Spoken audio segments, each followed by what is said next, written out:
Topic of today's session is about creating lasting focus. As in, how do you impart upon an entire organization a single vision, a single focus? And appropriately, the case study here, or the client story here, is from a nonprofit. A large global nonprofit, traditionally filled with wonderful, purpose-driven executives that are often moved from the private sector to the nonprofit sector for a pay cut because they believed they were convicted on the mission, on the vision of the organization. And after a series of unfortunate events and shifts, decrease in budgets, and certain executive hires, what has happened, what has occurred is a different way of treating employees.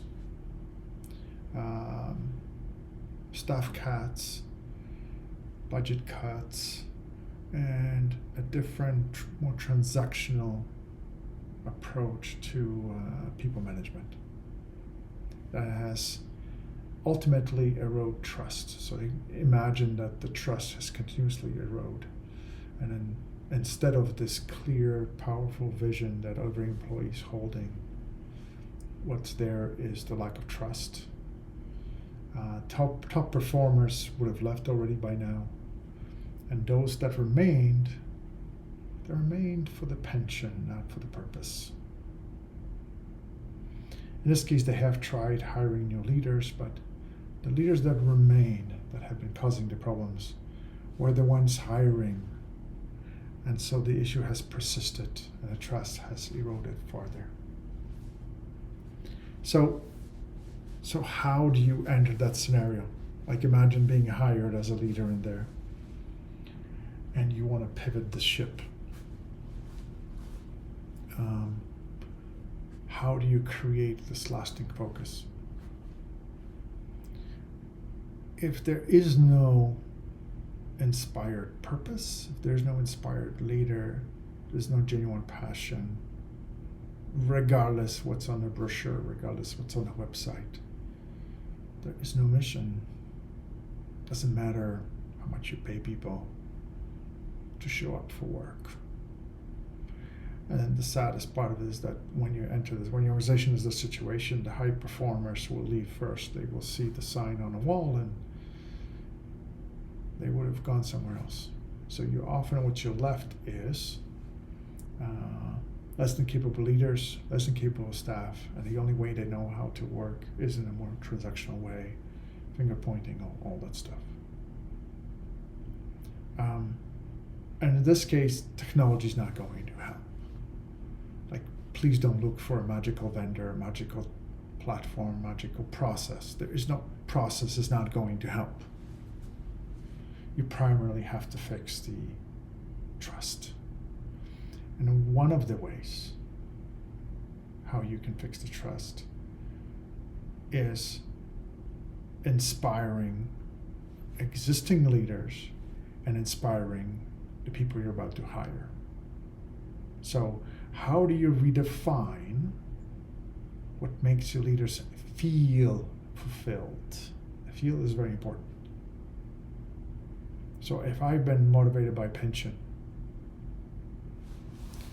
and by default, I didn't trust my leaders, the only way you're going to change my behavior is if I suddenly feel inspired.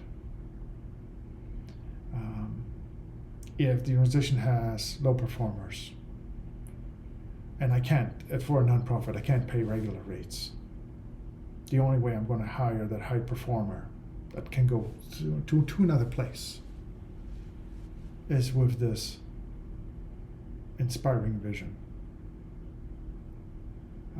that will create a different behavior, that will create a different level of engagement. So how can you create a very powerful, very relevant vision, a sense of purpose, and again, that makes people feel fulfilled? So this is a heart activity, not so much logic, not so much information.